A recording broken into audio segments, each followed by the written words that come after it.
अस्सलाम वालेकुम। Prostate gland जिसका मसाने में रसोली का बन जाना, वैसे 40 साल के बाद जो है ना, जिसको सूरत अंजाल का ज्यादा मसाइल पहले थे, उनको जो है ना प्रोस्टेट का बढ़ जाना, प्रोस्टेट ऑलरेडी है, ग्लैंड का बढ़ जाना जिससे कैंसर का भी सबब बनता है। उसकी एलोपैथिक में सर्जरी है, सर्जरी मसाने की गदूद का कह रहा हूँ, और देसी हमारी तिब में इसका इलाज है सुजाक ग्लैंड प्रोस्टेट। ठीक है, इसके लिए इसके अज्जा मैं आपको बता देता हूँ, आप यार खुद भी बना लें। सबसे पहले जोहर पारा, जैसा कि मैंने घड़ू में आपको करके दिखाया था, जोहर पारा 2 ग्राम, जोहर हड़ताल वर्किया 2 ग्राम, उसके बाद कबाब चीनी 5 तोले, उसके बाद जो है ना रोगन संदल 4 ग्राम,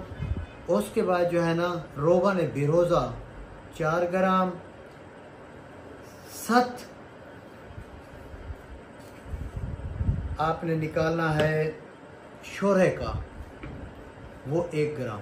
अच्छा, ये चीज़ें आप मिक्स करके तमाम पिसाई करके मिक्स कर लें, कैप्सूल भर लो।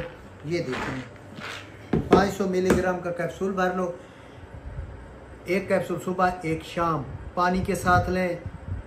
जिसका है 50 ग्राम है उसको 20 दिन काफ़ी है, जिसका 50 ग्राम से लेकर 70 ग्राम तक है उसको 30 दिन काफ़ी है, जिसका 100 ग्राम के नज़दीक है, पेशाब रुक रुक के आ रहा है, गदूद बढ़ चुकी है, तो उसको 45 दिन तक दिया जाता है। जाके अल्ट्रासाउंड कराना, इंशाअल्लाह लेवल पे होगा, किसी किस्म का कोई परेशानी नहीं है।